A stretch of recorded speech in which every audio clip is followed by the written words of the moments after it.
July edition of the Airport Restaurant and Retail Association Monthly Forum, where ARRA presents conversations to advance the evolution of a sustainable, resilient, and flexible business framework for the airport concessions industry.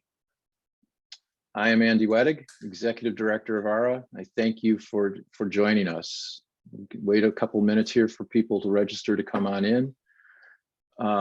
But today we're going to change course a little bit. For the last few months on the forum, we have been talking about the state of the industry 2 years into the pandemic.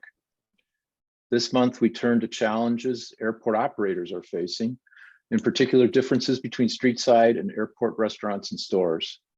Primarily, this means some form of street pricing, where prices in the airport are generally equivalent to prices off airport for similar concepts and menu items. But for this to work, airport business models need to be generally equivalent to street side business models. And that's the underlying premise, but is that premise true? So let's talk about it today. Today, ARRA welcomes Riley Legeson, who is chair of the Global Restaurant Industry Group for Greenberg Traurig, and Rich Schneider, COO of Arius USA. Both have long experience in the hospitality industry on both traditional off-airport environment as well as airports. So welcome, Riley. Welcome, Rich. Thank you for joining us. Thanks for having us. Thank you, Andy.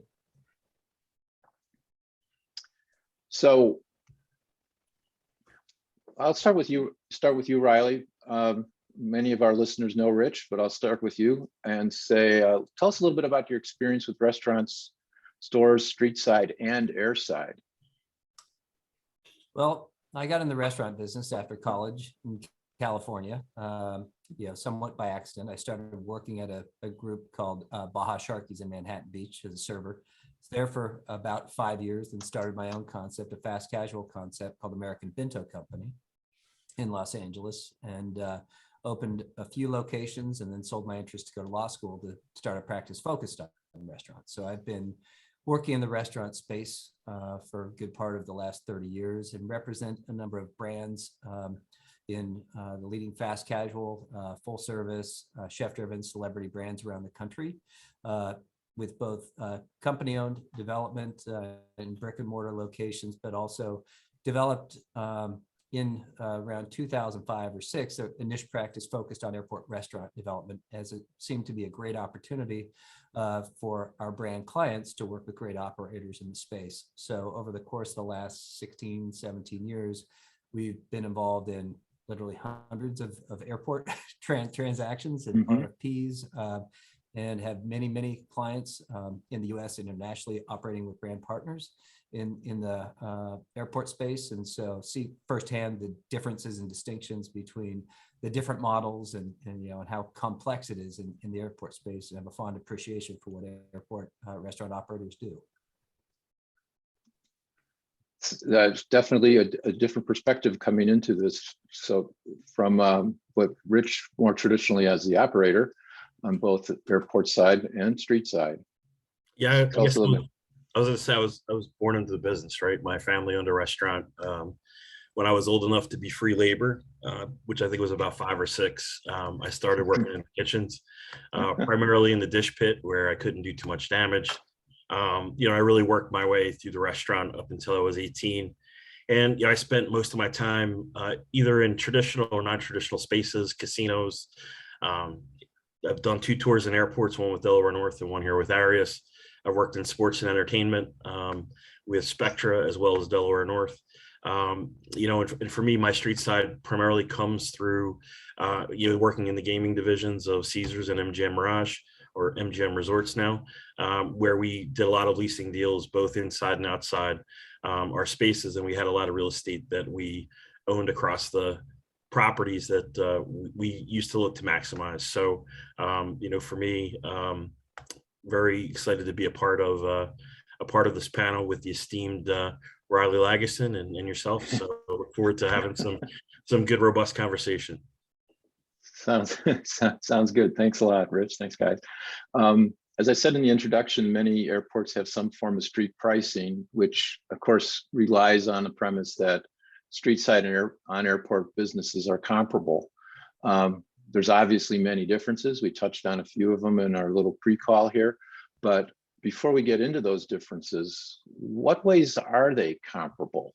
So, Rich, where do airports and streets, are they close? Well, I think we're comparable in how we service the guest, right? I mean, we have brands, whether they're national brands or regional brands or chef-driven brands, and our job is to replicate the experience that you get on the streets. So if you eat at a Wendy's, you get the same Wendy's experience, whether it's Arius running it or it's Wendy's running it. So I think those pieces are very similar. I think from there we start to diverge, right? And there's a lot of different things that layer into what's different from our business. But I think what's similar is our brand promise or our promise to the guest. Mm-hmm. And Riley, what do you see over in the that are similar?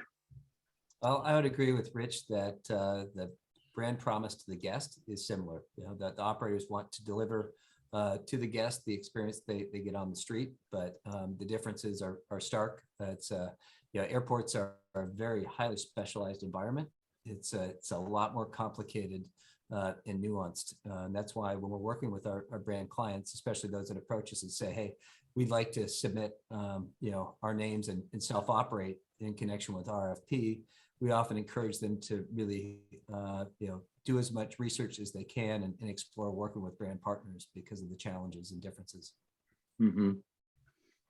And I'm gathering that those challenges and differences are quite substantial.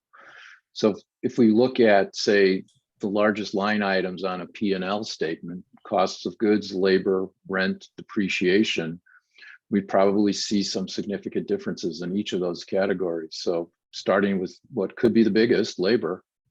Of course, the effects of COVID and economy-wide labor shortage mask or maybe dilute some of the differences. You touched earlier that the street is catching up in wage rates, perhaps. But as a point of reference, how much has labor gone up, Rich, in percentage terms from 2019? Well, I don't know. Is Carlos on the call? I got to make sure Carlos isn't on the call first. But I mean, we've had significant increases across the board. We've had a lot of union contracts that we've been renegotiating, and again, we've seen a big creep in our cost of labor. I'd also say it's not just that piece of it; it's also all the incentives that we've had to run as a company, and as many of our competitors did, whether they were signing bonuses, whether they were retention bonuses, whether they're holiday bonuses. All these things really layer in to that labor cost that weren't there 2 years ago. Some of our locations have seen a double-digit increase in labor costs because of their location and how difficult it was to recruit for. But I would say the costs have been significant. I think you could see that across the industry. That labor has been the biggest push for every operator to get hired back up, get back to the correct staffing levels. And with that, you've had to increase wages, even in union contracts, to where you've had to go back and renegotiate a wage for a certain specialized position because, again, you're having a hard time recruiting at that level. So for me, it's been something that's been tough, right? Because it's been hard for us to ramp up, and as we've ramped up, we've really increased our labor costs, but we've also found other things that may be part of the new normal going forward, which are those different bonus structures that you've had to put into place to recruit. And I think there's other costs for us in labor when you think about it. It really, the time to hire, right? The difference on the street versus being able to hire in an airport, the difference in the time to hire. So there's those carrying costs that you may have for that 5 to 10 to 12 days that it may take someone to go through the process. There's the cost of badging and those types of things that are different than if you're on the street. On the street, you're interviewed on Tuesday, you might be on the shift Wednesday. And are you put into a position where you need to pay somebody for those 10, 12 days? There are some companies that do that. I mean, right now it's a hyper competitive environment, right? If you find someone great, sometimes you look at options to help you keep that associate to be able to join the company. So there are companies that have done it. There's companies that have looked at a lot of different options. When you're partnering with brand partners, you may use that as a training piece to where you have them train in the street side locations. Okay. But that's all added cost to the operator that you're not really recouping in the business. Now, Riley, you have more direct experience or exposure to the street side right now. Are you seeing a similar increase in wage rates on the street? Similar things such as retention bonuses and hiring bonuses, and we won't even get into the security clearance situation. Yes, it's been dramatic around the entire country. Not only have we seen wages increase faster than they ever have historically, we've seen the ability to recruit and retain more difficult and costly than ever. So as Rich was mentioning, the type of hiring bonuses and these types of things, but also our group, we have done more phantom equity plans, more equity incentive plans, more bonus plans than we ever have, in probably in the last 2 years than we did in the last 10 years beforehand. So on the street, folks are having the same issues to attract and retain key employees, but airports have always been more complicated on the labor side than operating on the street. And it's a completely different type of, when we look at airports versus street, you're looking at operating hours that are usually quite a bit longer. You're looking at union labor, which is a huge differentiation. And you are looking at the ebb and flow of traffic at different periods and so forth. So, if the comparison to a street, there's no real relevant comparison, in my opinion. Airport food service operations is highly specialized and it's very different and should be considered as such. And I think it's a disconnect, that a lot of folks, at airports don't really understand the distinctions, and they also don't understand that operators are being asked to bring brands that the airports want that have probably never franchised before. Many of them haven't. And they have supply chain issues that are quite complicated. There's a lot of work that goes into getting that right. And then you're being asked to cap your prices, what somebody's charging on the street. And so it's a recipe, for real challenges that it's good that we're having this conversation now, because it's not going to get any easier anytime soon. Not going to get easier.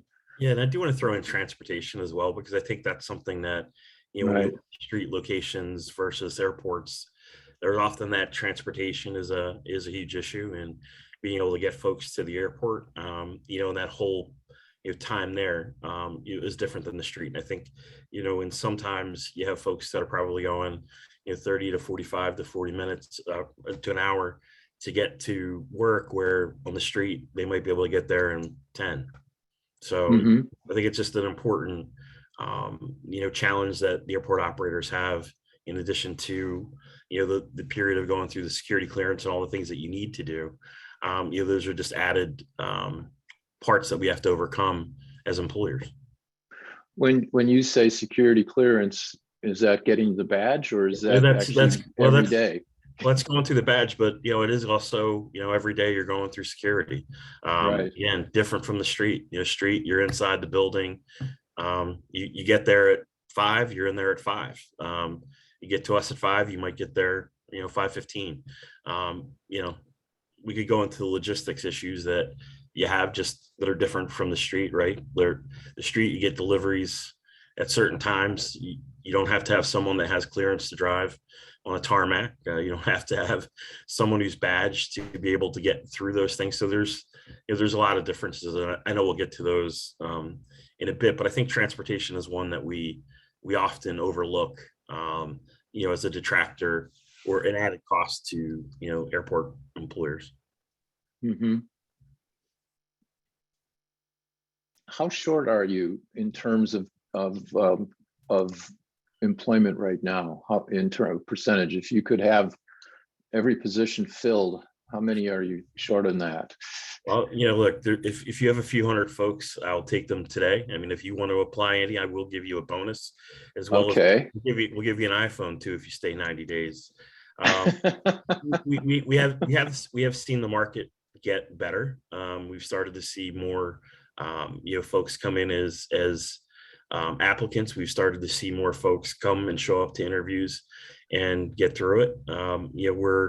You know, I think we're in that piece where we're beginning to overcome, you know, some of the challenges we've had in getting folks through the process. We've really focused on how we can make that process easier and more streamlined, taking into account some of the hurdles we have to go through.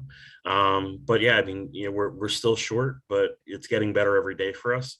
So, and there's some locations where we're fully staffed and everything's great. This has very much been, you know, something as we've come out of the pandemic, although we're still in it, as we've started to come out of it, we've seen, you know, certain pockets that have been more challenging than others, and others that have been just easier to get back up and running.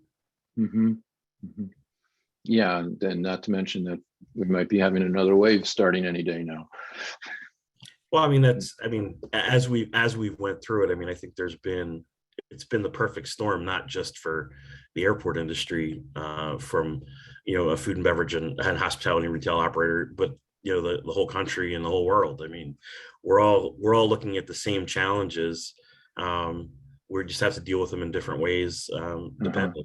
And I think, you know, there's always going to be, I think we're never going to go back to the normal of what 2019 was. I always joke with people, we were short in 2019. It just, you know, COVID has definitely put us at a different level. And I think, you know, we'll show improvements and we'll be able to get things stabilized as an industry when I talk about the restaurant industry. But I think we'll have to look at the future a bit differently. Mm-hmm. Riley, how are your clients seeing the labor shortage?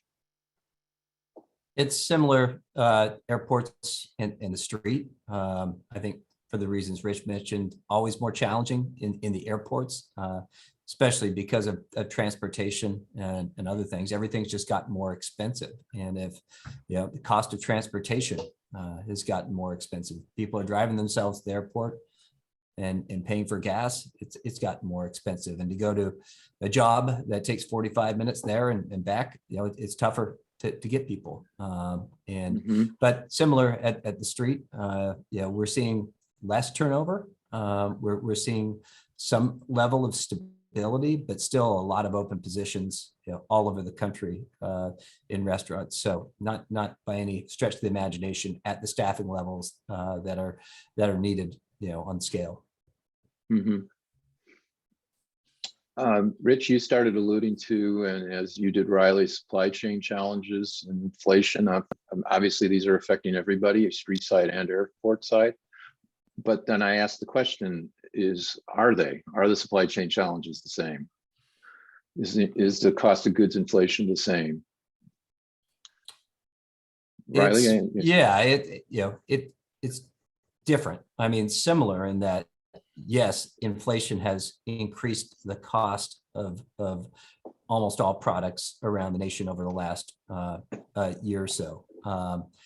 But different in the sense, you know, from Rich's angle, when you're operating brands, if you're operating a brand that's working with a common major distributor versus operating with maybe a local favorite that they have become a licensee to, that has a dozen different suppliers, you know, of proprietary products that they have to coordinate and so forth, the cost and complexity can become exponentially higher as opposed to a restaurant, you know, that's controlling its kind of own supply chain, that knows exactly what it's going to do, that, you know, has complete control over its own menu and everything else, as opposed to working with an operating partner. And that's where it's really hard for the airport operators, you know, to, I think, succeed, you know, during these times with these complexities and cost increases, especially with, you know, concepts that are not using, you know, some of the major suppliers for almost all their products. Rich, you've run a lot of restaurants and airports. What's your take on the supply chain? Yeah, look, I think the number one thing is we can't recoup it as fast as the street can. You know, obviously when we see, and I think Pepsi announced today they're going up 10%, or that's what they view their creep is going to be. I think inflation was announced today at 9.1 or 9.4. Yes. Right. And look, it's in everything we do. I mean, I think bacon has changed price. If I look at it over the past 3 weeks, 12 different price increases, you just start to see them pop through. Really? The challenge really is for us. I mean, there's a couple of them, right? Like for us, on the delivery standpoint, you're either using a third party like Bradford, where they deliver at certain points in time, and they accept at certain points in time, and then there's obviously that markup of delivery that Bradford charges. So that's a lot different than the street, where you're getting direct deliveries. Obviously we're very time constrained of when deliveries can come into an airport. So that's different. There's also the variabilities of if we're running everything out of a commissary to the building, then we have drivers and trucks and things like that. Again, that's a bit different than the street from the standpoint of if you're running a chain restaurant. You're getting your deliveries from typically one broadline supplier, and they come in shortly before you open the doors and deliver the product and load it into your coolers. We don't necessarily have that. So I mean, there's a lot of complexities to the logistics, I think, that are different, that also add to the costs of inflation. But our biggest pivot is we're not able to recoup that inflationary cost as fast as the street can. Just from a pricing standpoint, and the ability to pivot, whether it's on menu items that come off or menu sizes that change, they're able to do that much faster on the street than an airport operator is. Riley, you're nodding there. So I mean, you got the perspective of people who want to get into the airport. So what do you tell them to look for?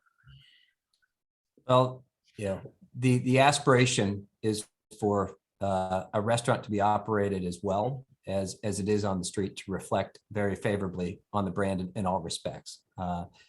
One of the big attractions of the airport space has always been the visibility, but also the economic opportunity from royalties and volume and so forth. And what we've found, at least during COVID, with a lot of renegotiation on royalties and suspension of fees and closures and those types of things, we're in somewhat of a reset mode at the moment. And what we're seeing coming out of it, obviously royalties for a lot of operators, how much they're willing to pay is a big consideration. And for a lot of the brands, if it's not a certain amount, it doesn't make sense in going forward with the deal and putting your brand, because just for visibility purposes alone, it's often not worth it, especially if there's labor and other challenges that folks are facing. So for both brands and operators alike, this is a really kind of critical time, to learn how to best work together to move forward. I've also seen, as you might, not surprising, for those brands that self-manufacture and sell to airport operators and or have proprietary products manufactured by third parties that must be specially purchased by airport operators, there's been a lot more conversation around the pricing and buying at cost plus and what is cost, and really drilling down on the definitions of cost, because the cost of production for those self-manufacturing has gone up, and in turn being passed along to the airport operators, who then are going to have to pass that along to consumers. And then when you're facing a price cap on street pricing, things get really, really complicated. So requests to not have to purchase those items, requests to be creative about the menu and to change items, we've seen more and more of that going on the last several months. But that seems, to Rich's point earlier, that kind of runs counter to the whole street model sense that the airports are trying to bring into play. Well, whose street are you using, I guess, is the biggest question, right? Yes, that's always been the question. Right. I mean, there's a lot of variability there. I think, the processes are very labor intensive to go through.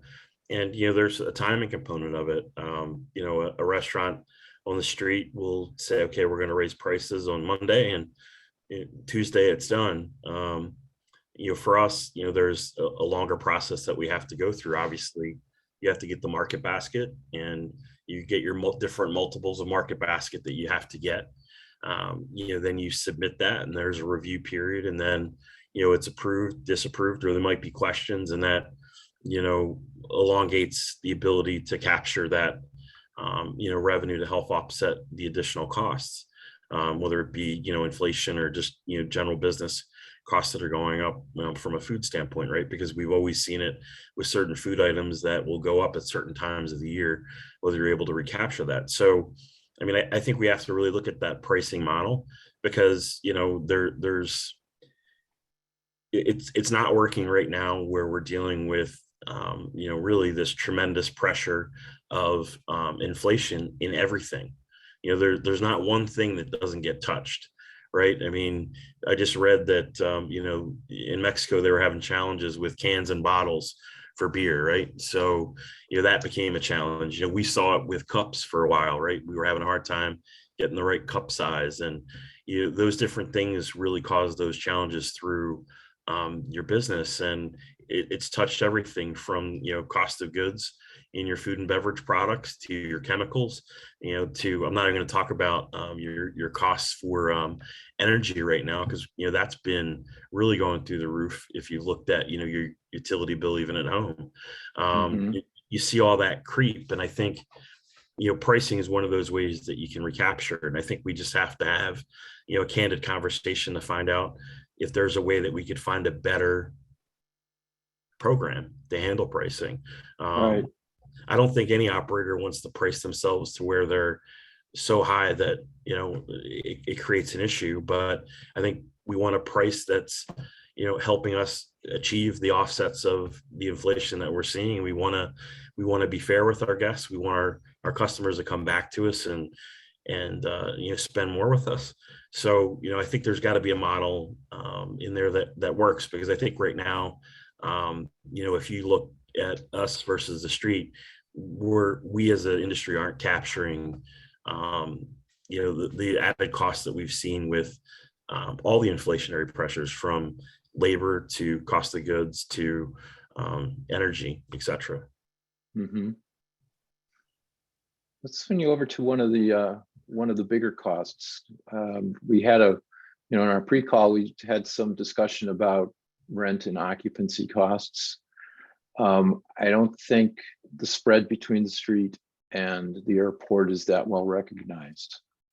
So Riley, you touched on that a little bit, and so did Rich. So Riley, what? Yeah, it's occupancy cost, especially on a percentage basis in airports, is generally significantly higher than any place you will find on the street, especially when you couple in the MAGs, minimum annual guarantees that are paid, which you usually don't find in any street side location. The highest percentage you'll typically see at street side are really food courts, where they're paying upwards. Maybe they reach at the high level 20%. These are usually QSR brands, that are often franchised, and they have a model and distribution supply chain that's really simple and really predictable. Most street side restaurants, especially company owned, and especially the chef driven ones that all the airport folks would like to have in the airports for the guests, which is absolutely wonderful. But a lot of them are operating under occupancy costs that are even lower than we see what people might expect. So a number of chef driven neighborhood brands are at 3%, 4%, maybe 5%. And even the national brands are going to want to keep, for fast casual or so forth, 6 or 7% occupancy, going up to 8% or so for full service dining, especially if they have an alcoholic beverage menu, strong bar program. So in all, though, everybody on the street, for the most part, absent unusual circumstances, is looking to keep occupancy under 10%. And you're not going to find that anywhere in the airport. So one of the big elephants in the room, obviously, is there any flexibility, with respect to airports, and when you have a lot of folks, in the middle of this with developer models and everything else, it gets very, very complicated. But that's certainly a place to look that's different from the street. I know Rich has an opinion. I was just going to say amen, Riley.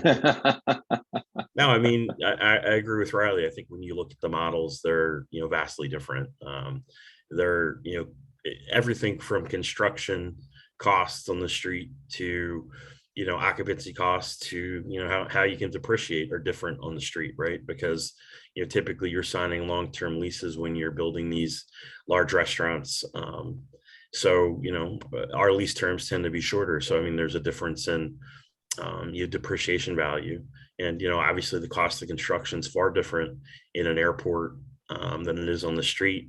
And even I would say airport to airport, there's, different variables that you Right. key in for the cost of that. So, I think you have to look at all those costs as the differentiators of, what's different from the street to, for the airport operators. And, rent is a big piece, right? I mean, Riley's also, alluded to some of those, one-offs, but if you're a hot name chef, you might get a better deal than 8%. You might be 4%. You might be, lower than that. There's also additional costs that we pay, whether they're, cam charges or marketing fees that, might be a little bit different, on the street, and you might not have to pay those, right? So I think Riley also talked about hours of operation. I mean, that's another, variable that, kind of comes into it. So that was a long-winded way for me to say I agree with Riley.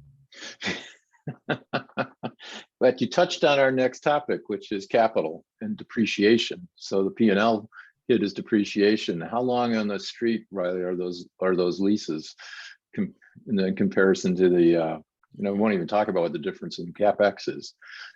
Yeah, well, on the street, I mean, generally in terms of the lease, like lease terms, you're usually looking, depending on the type of restaurant, a full service, a 10 plus a couple of 5-year renewals, maybe a little bit longer. In terms of, cash returns and payback of invested capital, you're looking usually, at, for a lot of, bars, have a much quicker payback, usually, 2 years plus or minus, but a full service restaurant, 4 to 5 years plus or minus, for the invested capital to be returned, and some better and some worse. But on the street, you're also dealing with usually much lower CapEx relative to airports. And Rich, you probably know far better than I do what the actual delta is, but heard anywhere between twice as expensive, in the airport and so forth. And the old kind of reasoning was, you could justify it based upon the volume, because often the restaurant volume in the airport is 2, maybe 3, or sometimes more times that of the street location. But now with all the escalating costs, especially if you're really crunched, in all these different respects, the returns are so much diminishing compared to what they used to be. It's hard to justify that or rationalize that. Yeah, but I think to your point, right? So you sign a 10-year deal and you have 2 5s on the back end. Yeah, it's a 20-year contract really at the end of it. When you think about it, right? As long as the location's successful and all that. But I would say, cost could be 3 times what it is on the street to build. Sometimes even a little more than that, depending on the location. So, it's always been expensive to build in the airport. And to your point, you've done that because of the volume. I think, you look at with the volume decline, and I know we see business coming back and we're really excited about that, but it's a definite different mix of business right now than it was pre-COVID. So, I think those are other things that we have to think about and factor into it. But, when you look at an average airport contract of 10 years, and you might have, a little bit of maybe a couple year extension, maybe you get 13 years. When you're looking at 3 times the cost to build, give or take, maybe it's 2.5. And you could have in theory a 20-year runway to monetize your investment on the street. That's a pretty big delta, I think. Mm-hmm. And what about other things along the way? I know we typically on the airport side have fairly substantial refurbishment requirements along the way. How much in Riley on the street does a typical restaurant put into, I don't know how to express it, like percent of sales do they reinvest in the facility every year? Yeah, and it really depends. For company-owned restaurants, it's generally discretionary. They can reinvest if they feel like it. Most leases do not require midterm refurbishment on the street as they do in airports. Most franchise agreements require some level of modernization in the franchise agreement. So for franchise brands, usually 5 years or so, or capped at a certain amount of reinvestment per year is fairly common. But if you're a company-owned store, you generally have the liberty to decide how much you would want to invest under a normal lease arrangement in modernization or refurbishment. And Rich, what are you looking at in terms of refurbishment requirements? I mean, almost every contract we have has a mid-term refurbishment requirement. They'll vary a little bit. And look, I think I'll speak for all the operators. We want to maintain our restaurants and have great looking locations. I think the flexibility to use that midterm refurbishment, if that's something we need to keep in our current contracts, the flexibility to use it for other things or for timing and how you use it could be a start. And maybe it's it could be focused on one location versus a myriad of locations. Maybe the timing's different. But yeah, I would agree that even the deals I did in casinos didn't have a midterm refurbishment in it. So, and a lot of times the capital was subsidized by the casino property that was trying to get the name chef to come in. So, again, a bit of a different model, but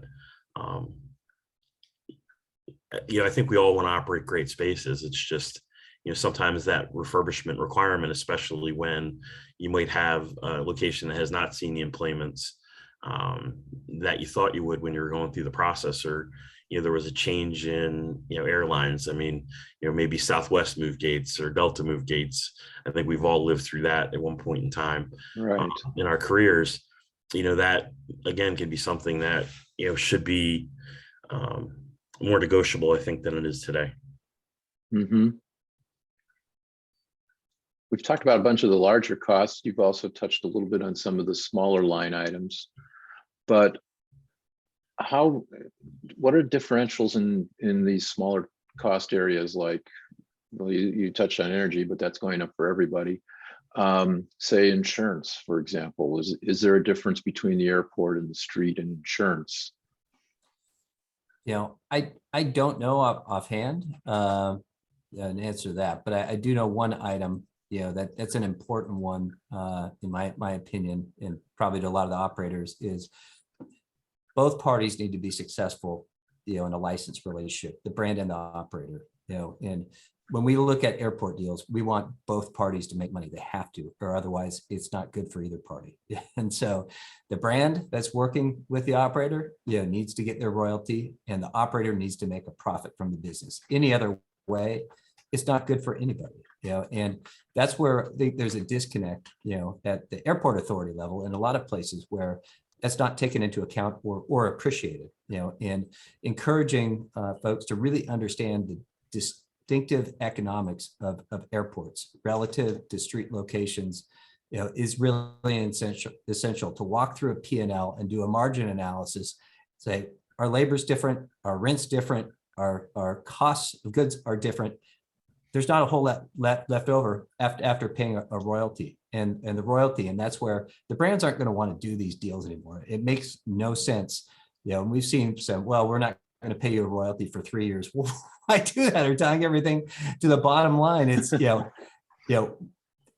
we love branded airport restaurants. It's one of the most exciting things that's happened in food service over the last 20 years to bring so many exciting concepts, with so many great operators to the traveling public.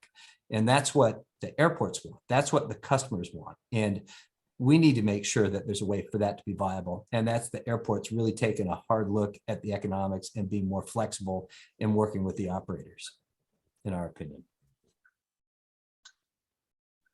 I think Rich wants to say amen again. Amen. No, I think as we go through this, we just have to be collaborative and transparent, with our partners as we go through it, right? Because I mean, to Riley's point, many times we're paying a fee, licensing fee over and above, what would maybe be on the street, and again, they have fees that are tied into it as well. But a lot of times when you look at our locations, we may pay a little bit more when you're looking at percentage of sales, where others may share in different ways, right? So that's another thing when you look at the bottom line, that's anywhere from 3 to 6% that you're taking off your bottom line right when you start the deal with one of the branded restaurants, and they go much higher than that for some brands. So I agree with where Riley talked about the differences. So for me, it's really about how can we get a collaborative, transparent conversation to these issues that we are able to work together to figure out solutions. I don't think any one of us has the silver bullet, but I think it would be good for us to start talking about how the future looks like, because I think that's important for not only the industry but the airports as well. Mm-hmm. Agreed, and it's important, I would add, to recognize Riley's point as there's three parties to this, and we're all here to serve the traveling public and do it in a fair economic way and a sustainable way so that we can continue to serve the traveling public. We have just a few minutes left. This has been very, very informative to me, and I presume to our audience as well. What do each of you think are some of the more significant long-term impacts from COVID on our industry? You mentioned the new normal, Rich. What kind of things do you think are going to need to be in that new normal? Look, I think labor is going to be a challenge forever. I don't think it's ever going to be something we sit there and we say we've settled. And I don't think the answer to that's wholly technology. I don't think you can just say we're going to replace every human interaction with a piece of technology.